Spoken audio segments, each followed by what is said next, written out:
You're listening to the Belmar Bytes podcast, brought to you by Belmar Consulting.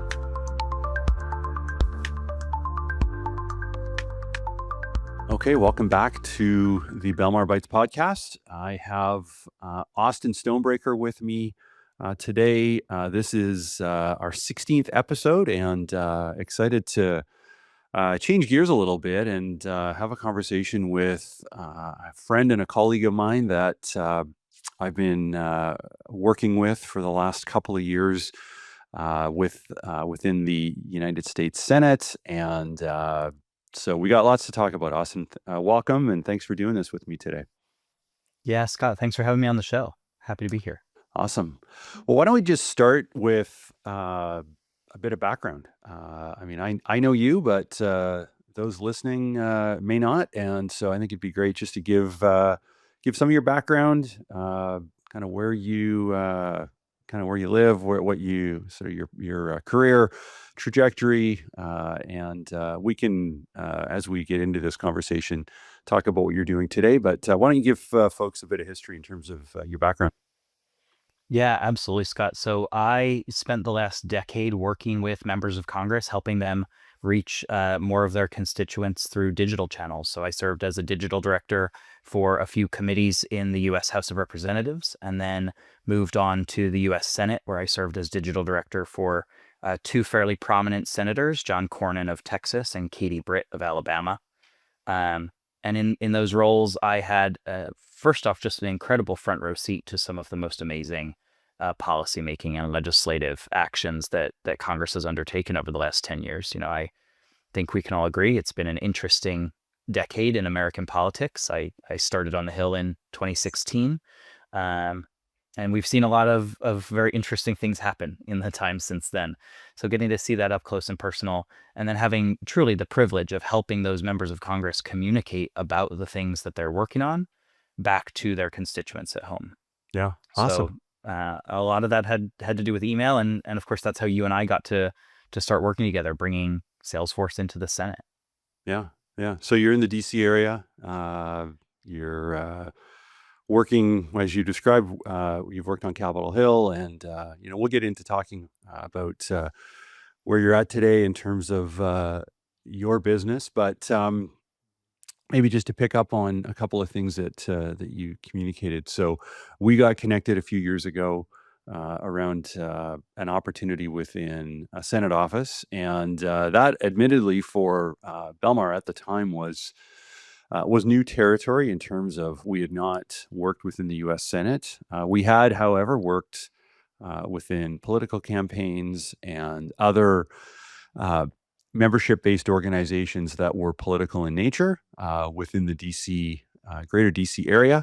But it was exciting when you and I first met because the U.S. Senate was an entity that we had not worked with up until that point, and so it was fun to, through that process, get to know you and get to know the inner workings of how a Senate office works, at least from the perspective of a vendor that is providing what we are calling an e-newsletter solution. So I think it's interesting just to hear about the work that you've done. I guess my perspective, and I'll contrast, I guess, what I saw in a Senate office compared to what I see outside of a Senate office, both in the campaign space, but also just with other customer cohorts that we work with.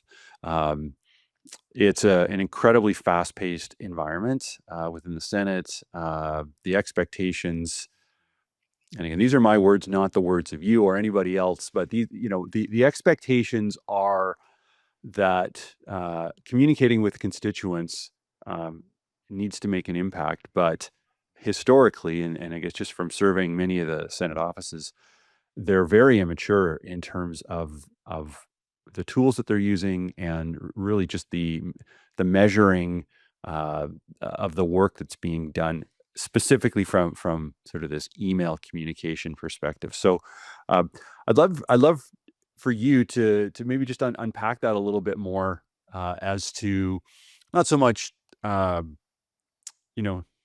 shade on what they're doing, but more just the opportunity that they have to transform and really step into sort of the modern age. Yeah, I mean, you've hit the nail on the head, Scott. The premise of their communication strategies being immature is exactly right. And I think part of that stems from the government takes a really long time to review, consider, and approve new technologies. So when you and I are having conversations with Senate offices, we're talking about a cutting edge technology that is as simple as, list segmentation and targeted email communication, which, as you know, as I know, that's something that every business you might work with, every advocacy organization you might work with, every campaign you might work with, they've been doing it for a decade at least. And we're looking at this as cutting edge, breaking, um, new technology. We're starting to see congressional offices dip their little pinky toe into the idea of using SMS as a communications method. Yeah, And they think they're totally breaking new ground here. sure, sure. And it is interesting now that I get to work not just with these official offices, but also with campaigns and advocacy orgs. My pitch to them is very different. My method of conversation is very different, and we're starting to see a change in Congress. I'm starting to have more of these conversations with people whose backgrounds are in campaigns or whose backgrounds are in advocacy, and they've been doing these things for years. And so I go to them like I do many offices, and we speak about these kind of immature strategies. Um, some tools that maybe haven't really been updated or changed since the mid to late 2000s. And they think they're doing everything they can, but all they're doing is sending, a monthly newsletter to a static list of, 20 or 30,000 people, and they're getting 10% opens and 2 clicks. Um, we're not moving the needle with that. Contrast that to offices you and I are working with who are sending tens of thousands of targeted communications each month. They're seeing open rates in the 70s or 80% range. They're getting clicks sometimes into the double digits, and they're really moving the needle. They're helping people understand what they're working on. And it's not, mountains more work on these office teams. It's just using modern technology the way it's meant to be used and prioritizing results instead of actions. Right. Yeah. Yeah. Well, I just to pick up on something you said. Government moves slow. These offices, uh, in fairness, may just not be aware that there is a better way of doing it. I think in many cases that's true of U.S. Senate offices, but it's also true of other cohorts of customers that we work with. They kind of get locked in on this is what we do. They look around at their peers. Well, this is what they're doing, so they must know. So we're gonna follow, and there's just a gap in understanding what is available. And I'll contrast that. I read something this week. Actually, it may have been last week, but regardless, Mark Benioff, so the founder and CEO of Salesforce, uh, put a tweet out or a LinkedIn post sharing that the U.S. government. So I'm sort of very broad brush, but the U.S. government is now the largest customer of Salesforce, which I had no idea. Like that was a very interesting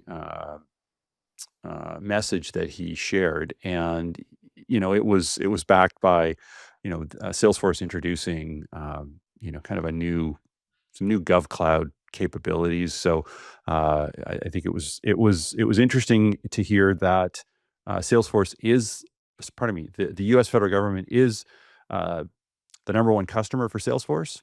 Um, and within the U.S. federal government, there's all of these groups and organizations that are, still back in the Stone Age from a technology perspective. So it's very fascinating. So I mean, I see it as just a wonderful opportunity, both for these organizations to transform, but it's also a wonderful opportunity for us to go and help them execute on that vision. And I think from the vision perspective, I'd love to just get a little bit more insight from you in terms of the strategy that goes into this, because a tool on its own is not going to take somebody to where they want to get to unless they have somebody within their organization that is very progressive in terms of how they think about these tools, and they come with experience. And I think one of the challenges that we see within our customers is they typically don't have that individual. There are cases where they've recruited somebody and brought somebody in, and then that individual sort of looks at the landscape and says, "Whoa, hold on a second, we need to actually get some proper tools," and they invoke the change. But my experience is that those are the outliers. Typically, the customers are approaching us and saying, "Hey, I need a tool to solve this problem." But what they fail to I guess comprehend at that moment is a tool on its own is not the solution. It can help, but it's the strategy and then the execution of utilizing these modern tools. So I know you've done a lot of work in that space. For those that are listening, how should they think about the strategy and the execution side, in parallel to the adoption of a tool? Yeah, I think you hit the nail on the head with the notion that the tool alone is not going to solve the problem, right? If you are currently sending, a monthly newsletter, and I look at some of these newsletters that come, again, specifically out of Congress, and they've got 10 sections in them. They're discussing 10 different things. It would take 25 minutes to read this whole newsletter all the way through. And they're sending that newsletter to every contact that they have, whether that contact is engaged or not, whether they're opening or not. Um, and if all you're going to do is move to a new tool and do that same thing, send that same piece of content to all the same people, maybe you improve a little bit with, a modern tool gets you a little bit better deliverability. So maybe you get, a couple percentage point bump in your open rate because more people are seeing it in their inbox. But you're only solving a little portion of the problem. And so when we move from this old school technology that encouraged us to use old school strategies like a monthly newsletter, we also need to shift our strategic thinking. And I summarize it by saying, I want to get the right message to the right person at the right time. And so the technology enables us to do that. The technology, Salesforce Marketing Cloud gives us the ability to pull complex segments of our audience and dedicate a message to those people.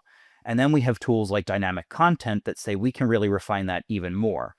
Within our audience, we can say, well, this person has a clear interest in healthcare policy. So their piece of content is going to include an update on what we're doing to help fund rural hospitals. Where this other person has an interest in education policy. We're going to include a piece of content there that helps them understand what we're doing to support their child's school. And really moving your thinking to communicating with each individual in an individualized way. We still call it mass communication, right? We're still one small team speaking to a very large audience. We've got clients who are talking to 5 million constituents a month.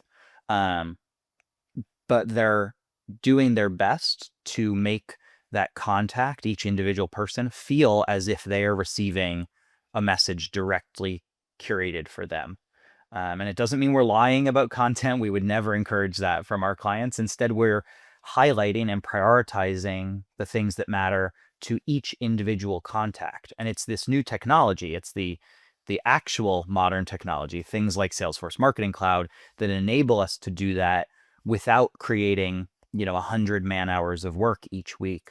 All we have to do is write a couple different versions of a piece of content, and then we let the tool help us figure out who that should go to. And I really think it's incredible. And I think you're right. People don't realize that this is there, especially in the political space. Like I said, I spent 10 years on Capitol Hill. We end up in our own, we call it the Beltway bubble. Yep. A lot of my colleagues were not sitting down and talking to, an email marketer from Meta or an email marketer from Foot Locker or whatever, retail or technology company you might know someone at. And as a result, they're thinking of themselves as political staff rather than as marketers. And to me, a digital communications professional in the political space is a marketer Yeah, and for needs to sure, for think sure. about, what they're doing through that marketing lens. How are we communicating to people about what they want to hear? Yeah. Yeah. It's interesting you say that because I think there's it's such a lost opportunity. Somebody is not viewing themselves as a marketer or as a communication specialist. I mean, maybe they are in their world, in that bubble that they're operating within, but um, years ago, probably going back 10 years, there was this term within the Salesforce community called the democratization of software, and it's a very interesting way to think about it. In that, this toolkit can be used by any category of customer, and it's now available through the cloud. So, cloud computing has been around now for a long time. The term democratization of software, I haven't heard it for a very long time, but we should almost think about bringing that back within this cohort, because it really is. You can use well, not you can, you are using, if you are a Salesforce customer, you're using the exact same tools that the largest organizations in the world are using. And you have the same opportunity, you have the same capabilities. There's investment, there's learning, there's execution that's required to really benefit from these tools. But it's no longer only the Fortune 500s have access to these special tools that are designed for them but are out of reach to everyone else. No, that's not the case. I mean, anybody can use these tools, and if you're an organization that is making that investment, well, it's make sure you're making the right investment. And that investment, in my view, is people, technology, process. Like, you can use the same tools, so we can put you in that category. But in terms of how you think about it and how you execute, uh, you need to also think and execute like the largest organizations in the world. And if you do, the results that you can get are incredible. And so I know, Austin, we've talked a lot about this, right message to the right person at the right time. And that's a mantra that you communicate often. It would suggest to me that some of the tools we compete against that are, we'll call them the incumbents within Capitol Hill, are not really able to deliver the right message to the right person at the right time. And so I think it's a great opportunity for organizations to grab a hold of a modern tool, but at the same time, adopt a new way of thinking about how they're going to execute, and also what their expectations are of that investment. And so I know we've kind of covered the Capitol Hill space and some of your background within that world. I know a world that you and I have been talking a lot about recently is uh, adjacent but different, and that is political campaigns, PACs, membership-based organizations. Uh, this is a very interesting community to me, in that we have a number of customers that are already working with us and using our tools and our services. Uh, and I look at them; they're more alike a for-profit organization, in that um, they have budget, but they expect results from that budget, and that budget they have is not guaranteed, and is not infinite in most cases. And they're often fast moving. They have very, very high expectations because they are in it to win it, to use that phrase. And so I'd love to get some ideas from you in terms of these types of organizations. Let's just use campaigns as the example. How should they be thinking about these types of tools? How should they even be thinking about, as we get into the next cycle, uh, how they can begin preparing their organization for the adoption of these tools? Because it always happens. Every cycle, there's sort of this flurry of activity of, hey, we need a tool. We end up having a lot of conversations, and in many cases, they're just not able to move forward because they approach it too late in the game. And now we've got some runway. Let's talk about what can these organizations be doing today to set themselves up for for the next cycle. Absolutely. I mean, Scott, when you talk about standing up a new tool for a new customer, the first thing obviously is building the tool, configuring it, getting it ready to use. But for us in the email communication space, the very next step is starting to warm that tool up. And I think something that campaigns particularly don't realize or forget is that it takes a lot of runway to get that tool warmed up and to grow it gradually so that you do it safely.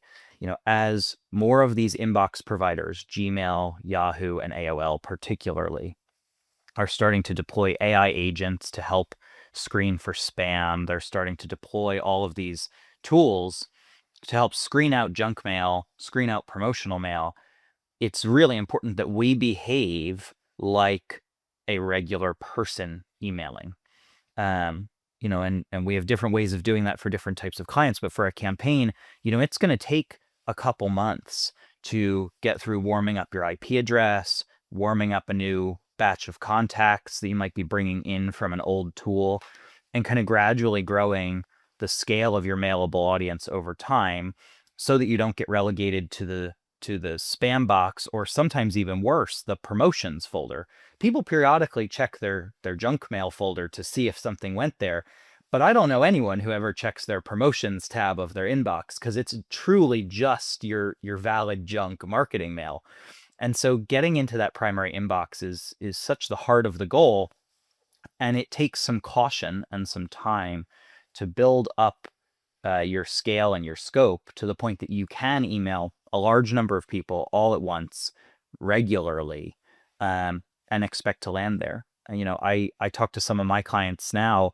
The biggest thing we can do is behave consistently, right? We've got customers who, they'll send 3 emails in week 1, and then they get hung up in some type of problem or approvals process delay or something, and then in week 2 they don't send at all.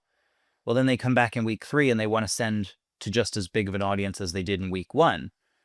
Well, you can do that, but Google's going to start looking at you going, how come you're Right. sending a ton of content and then you're not, and you're sending a ton of content? All of a sudden it goes, well, that looks super spammy. And the reality is it looks super spammy because it is super spammy. Yeah. Just because your content is relevant and important doesn't mean you're not behaving like a spammer. Yeah. And Google can't distinguish, the AI tool can't distinguish between your relevant spammy content and someone else's request that you pay the Prince of Saudi Arabia in gift cards. Yeah. Yeah.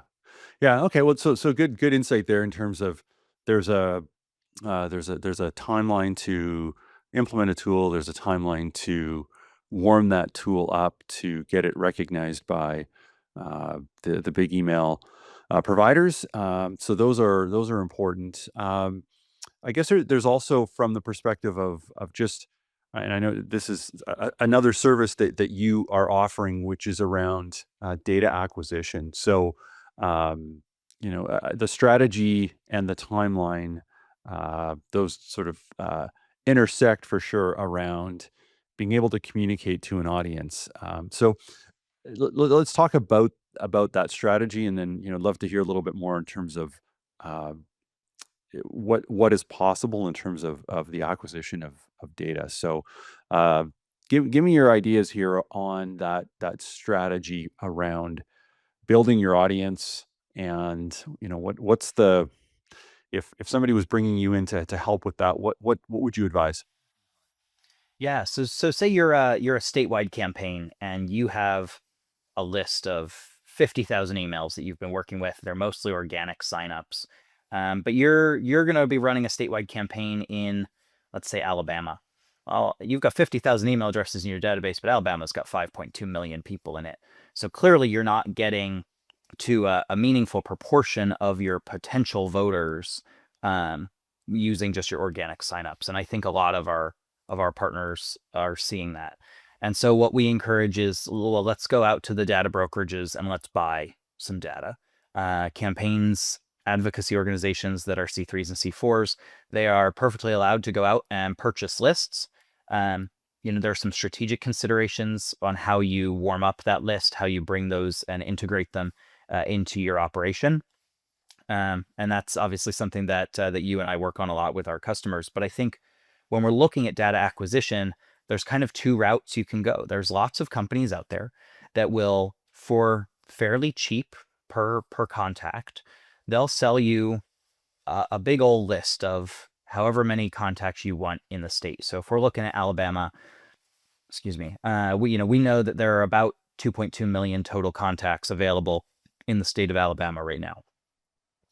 Brings us to just shy of half of all the people living in Alabama.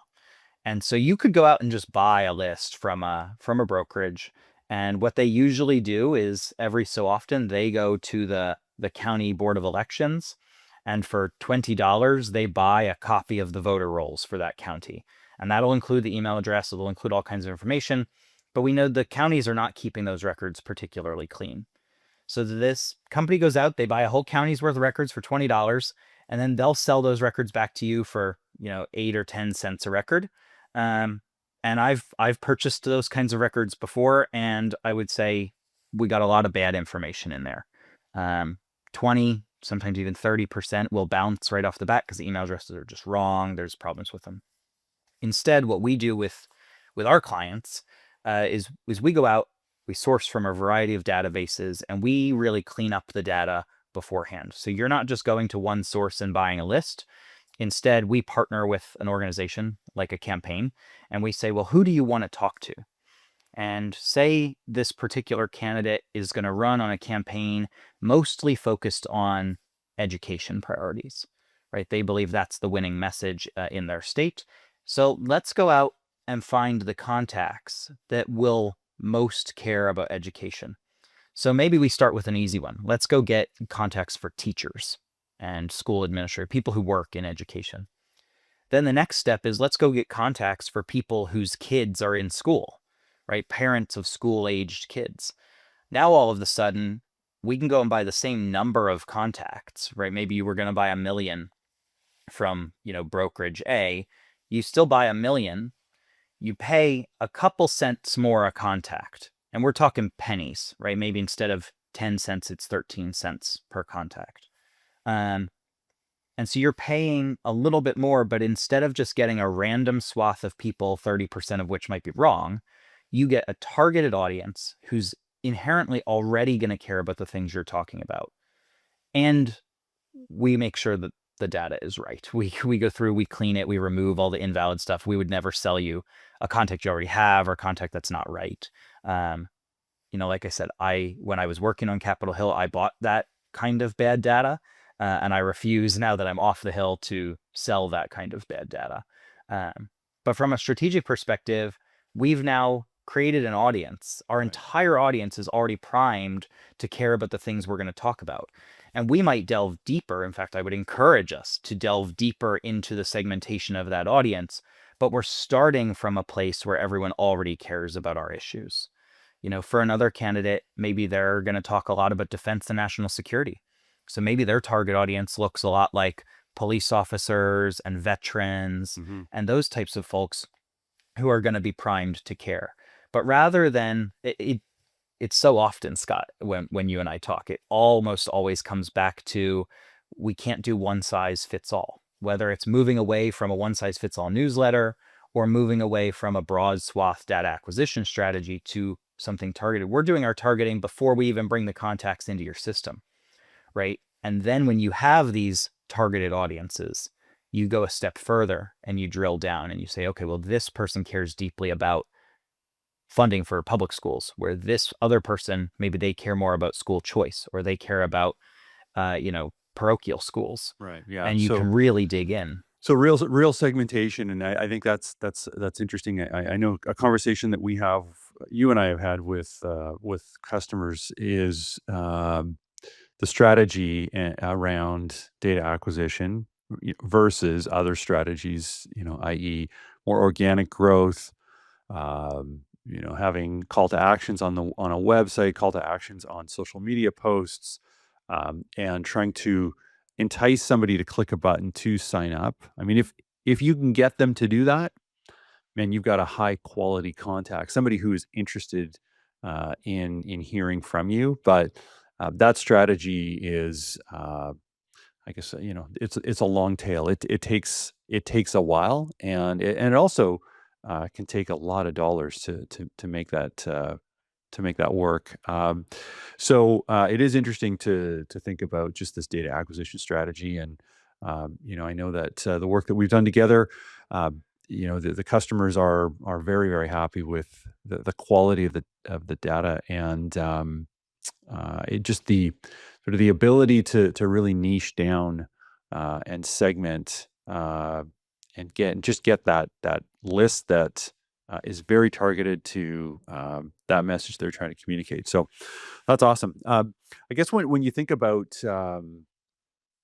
the time it takes to get a list, and if somebody is interested in learning more about that, I mean, we certainly uh, we can get you to give a little plug for your company. But how long does it take? Like if somebody needs, use state of Alabama as an example, like how long would that take for them to get that data from you? Yeah, absolutely. So, like you said, we skipped over what I'm doing now earlier in my background, but I did leave Capitol Hill this past spring, and I started my own firm, Alpine Data Strategies, where we focus on, helping our partner offices, helping our partner organizations acquire data strategically, deploy that data strategically, and really build out these, forward-looking um, outbound communications strategies that use these modern tools effectively. Like we said before, the same way that these bigger companies and campaigns are. So going to our Alabama example again. So say someone is going to run a statewide campaign in Alabama. In fact, we know there will be one coming up to replace Senator Tuberville after he wins the governorship of Alabama. And so there will be a race, and someone will need to buy some contacts. And so from our perspective, we usually will sit with the customer. We'll really dig in to understand, who is it you want to talk about. So sticking with our education example, we're going to talk about education. So we drill in. We want to find teachers. We want to find parents of school-age children. Are there other things that we want to be looking for? Um, there are hundreds of different attributes that we can target our acquisition based off of. In fact, if someone were to look at a list of all the things that these data brokerages know about you, it's a little alarming. Sure. Your free plug to go and have your data scrubbed off the internet, always good. But so we'll sit and spend some time. Usually, it takes about a week for us to kind of go back and forth and really hone in on who exactly do we want to go out and find. From there, it can take anywhere from 2 to 4 weeks for us to go out to the brokerages, find those people, clean all those records, and get a good, clean file put together, and get that ready for delivery. Then, working with you and your team for our shared customers, Scott, we are able to get that content imported into a Salesforce instance very, very quickly. For the customers we've worked on this together on, it's a handful of days to get that all processed and imported. The most time-consuming part is often that acquired data has a lot more fields of information than your organic data, right? When someone signs up on your website, first name, last name, email address, maybe zip code, maybe phone number. Whereas when we acquire data, it's going to have hundreds of attributes. And so part of the process is figuring out, well, which attributes do we want to bring in Yeah. versus which do we want to exclude, so we're not unnecessarily complicating the file in the system. And then we get to start the fun part, which is, new contact engagement and warm up. And how do we, incorporate slowly over time these new contacts into our operation? I have a rule of thumb that I use, which is that we can warm up to 10% of the size of your existing active audience. So however many people have opened an email from you in the last 90 days, divide by 10, that's how many new people you can add in any chunk of time. Um, and hopefully, what we see with official offices, with campaign entities, is about 30% of the contacts that they go out and buy through our, kind of targeted, cleaned, strategic approach will actually end up engaging with their content and opening emails and start participating in that communication process. We see a much lower number with those kind of broad swaths when you're just going out and shotgun approach Yeah. acquiring Yeah. contacts. Well, that's awesome. I think that is interesting to think about. Depending on the size and scale of what an organization is trying to accomplish from a data perspective, this can take as little as a few weeks, but in many cases can take a little longer than that. And it's something that your firm can help them with. So Alpine Data Strategies is the org. Google them.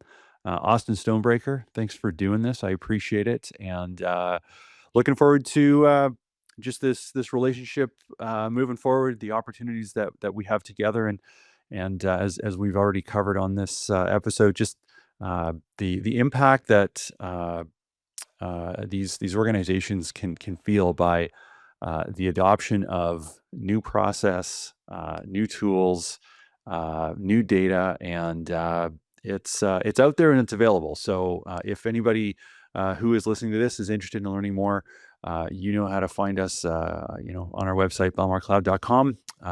Fill out a form. We'll be in touch. We'll get you connected with Austin if you prefer to come through us. We can get you connected. But Austin, thanks for doing this. Really appreciate it. And this wraps up Absolutely, this Scott. episode. Yeah, thanks for having me. This has been another episode of Belmar Bytes, brought to you by Belmar Consulting. You can follow us on Apple, Spotify, YouTube, or on our website at belmarcloud.com.